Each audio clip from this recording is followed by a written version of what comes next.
മൂന്നാറിലെ ജനവാസ മേഖലയിൽ നിന്നും പിൻവാങ്ങാതെ ഒറ്റക്കൊമ്പനെന്ന് വിളിപ്പേരുള്ള കാട്ടാന നയമക്കാട് എസ്റ്റേറ്റ് വെസ്റ്റ് ഡിവിഷനിലാണ് ഇന്നലെ വൈകിട്ട് കാട്ടാന ഇറങ്ങിയത്.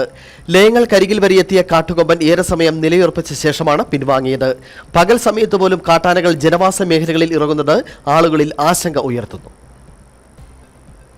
മൂന്നാറിലെ ജനവാസ മേഖലകളിൽ ദിവസവും കാട്ടാന ശല്യം വർദ്ധിക്കുന്ന സ്ഥിതിയാണുള്ളത്. ഒറ്റയാന്മാർക്ക് പുറമെ കാട്ടാനക്കൂട്ടങ്ങളും ജനവാസ മേഖലകളിൽ ഇറങ്ങുന്നു. ഒറ്റക്കൊമ്പനെന്ന് വിളിപ്പേരുള്ള കാട്ടാന ജനവാസ മേഖലയിൽ നിന്നും പിൻവാങ്ങാത്തതാണ് തൊഴിലാളി കുടുംബങ്ങളെ വലയ്ക്കുന്നത്. നയമക്കാട് എസ്റ്റേറ്റ് വെസ്റ്റ് ഡിവിഷനിലാണ് ഇന്നലെ വൈകിട്ട് കാട്ടാന ഇറങ്ങിയത്.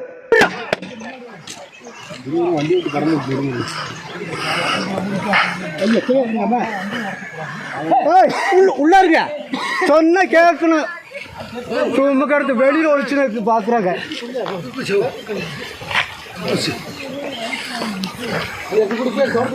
ലയങ്ങൾക്കരികിൽ വരെ എത്തിയ കാട്ടുകൊമ്പൻ ഏറെ സമയം നിലയുറപ്പിച്ച ശേഷമാണ് പിൻവാങ്ങിയത്.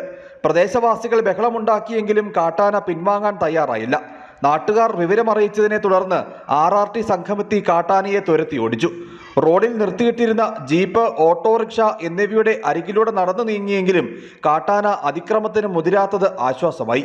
കാട്ടുകൊമ്പൻ പടയപ്പയ്ക്ക് പിന്നാലെയാണ് ഒറ്റക്കൊമ്പനും ജനവാസ മേഖലയിൽ സ്ഥിര സാന്നിധ്യമായിട്ടുള്ളത്. പകൽ സമയത്ത് പോലും കാട്ടാനകൾ ജനവാസ മേഖലകളിൽ ഇറങ്ങുന്നത് ആളുകളിൽ ആശങ്ക ഉയർത്തിയിട്ടുണ്ട്.